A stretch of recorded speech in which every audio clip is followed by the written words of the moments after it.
নমস্কাৰ ৰাজ্যৰ মুখ্যমন্ত্ৰী হিমন্ত বিশ্ব শৰ্মাই কেইবাটাও গুৰুত্বপূৰ্ণ মন্তব্য কৰিছে এক প্ৰকাৰ এতিয়া ৰাজ্যবাসীক ভাল খবৰ দিছে মুখ্যমন্ত্ৰী হিমন্ত বিশ্ব শৰ্মাই এটকাও নোহোৱাকৈ লাভ কৰিব এতিয়াৰে পৰা দাইল চেনি আৰু মিঠাতেল সমান্তৰালভাৱে দাইল চেনি আৰু মিঠাতেলৰ লগতে বিনামূলীয়াকৈ দিব আধা কেজি চাহপাতো অৰুণোদয় আঁচনিৰ ধন বিতৰণ অনুষ্ঠানত মুখ্যমন্ত্ৰী হিমন্ত বিশ্ব শৰ্মা আজিৰ দিনটোত নিজৰ পৰিকল্পনাৰ কথা উল্লেখ কৰিছে আৰু বছৰেকত অৰুণোদয় আঁচনিৰ ধন বৃদ্ধি কৰাৰো এতিয়া ঘোষণা কৰিছে মুখ্যমন্ত্ৰী হিমন্ত বিশ্ব শৰ্মাই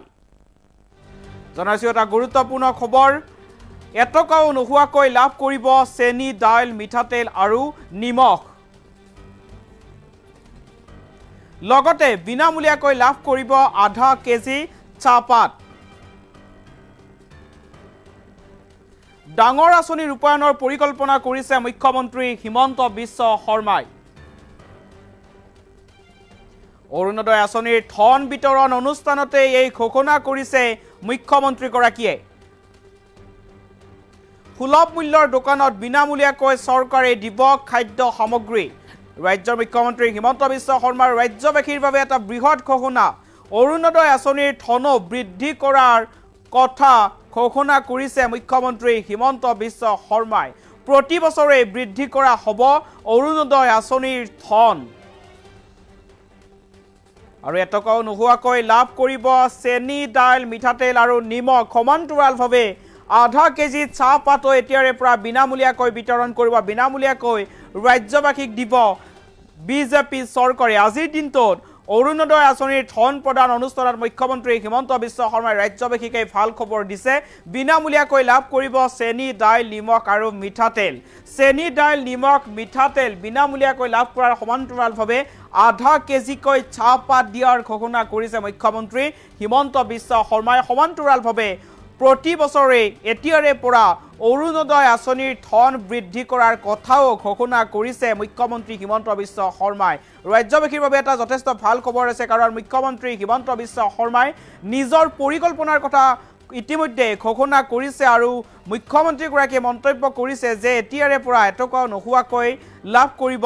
চেনি দাইল নিমখ আৰু মিঠাতেল সমান্তৰালভাৱে চাহপাতো বিনামূলীয়াকৈ প্ৰদান কৰিব আধা কেজিকৈ চাহপাত বিনামূলীয়াকৈ দিব ৰাজ্য চৰকাৰে আজিৰ দিনটোত ৰাজ্যবাসীকে ভাল খবৰ দিছে নিজৰ পৰিকল্পনাৰ কথা ৰাজ্যবাসীক জনাইছে মুখ্যমন্ত্ৰীগৰাকীয়ে হিমন্ত বিশ্ব শৰ্মাৰ মন্তব্য আছে ৰাজ্যবাসীৰ বাবে কি উপহাৰ কথা ঘোষণা কৰিছে মুখ্যমন্ত্ৰীগৰাকীয়ে মুখ্যমন্ত্ৰীৰ মন্তব্য আগবঢ়াইছো আপোনালোকক মোদী ডাঙৰীয়াই চাউল বিনামূলীয়াকৈ দি আছে আৰু আমি আপোনালোকক 100 টকাত 1 কেজি দালি 1 কেজি চেনি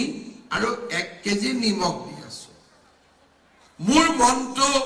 ইয়াত সন্তুষ্ট হোৱা নাই মই আৰু কিবা কৰিব খোজো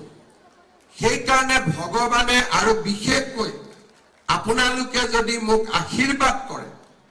অহাবাৰ মোৰ মনত চেষ্টা হ'ব যে আপোনালোকৰ পৰা এটকাও নোলোৱাকৈ চেনি দালি নিমখ আৰু মিঠাতেল আপোনালোকৰ হাতত তুলি দিম ভাল হ'বনে বেয়া হ'ব সঁচাই ভাল হ'ব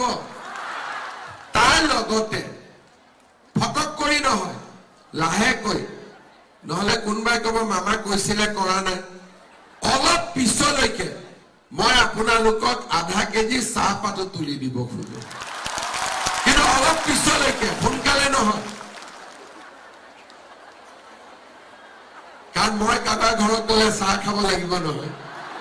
হয় নে নহয় ইয়াৰ পিছত দ্বিতীয় অন্ন হল কিন্তু ঘৰখনৰ মহিলাৰ হাতত যদি টকা থাকে অৰ্থনৈতিকভাৱে শক্তিশালী হৈ থাকে মহিলা গৰাকী যদি নিজৰ ভৰিৰ ওপৰত থিয় দিব পাৰে আমি হাজবেণ্ড সকলে তেতিয়া মহিলাসকলক সন্মান কৰো আমাৰ ওয়াইফ সকলক আমি সন্মান কৰো এতিয়া অৰুণোদয় আজি যে 9000 টকা আপোনালোকৰ একাউণ্টত পাব একাউণ্টৰ পৰা টকা উলিয়াবৰ কাৰণে সকলো হাজবেণ্ডে মটৰচাইকেলৰ পিছত আমাৰ বাইদেউসকলক আজি উঠাব। মই ঠিক কৈছো নে নাই? সেইকাৰণে আমাৰ লক্ষ্য হ'ল অহাবাৰ অৰুণোদয় নোপোৱা মহিলাসকলকো অৰুণোদয় দিয়া। 10% মহিলা এতিয়া অৰুণোদয় পোৱা নাই। আমি অৰুণোদয়ৰ সংখ্যা বঢ়াব লাগিব আৰু অৰুণোদয় টকাৰ পৰিমাণো বঢ়াব লাগিব। বছৰৰ মূৰে মূৰে টকাৰ পৰিমাণো বাঢ়ি যাব লাগিব। আমি কি দি আছো আপোনালোক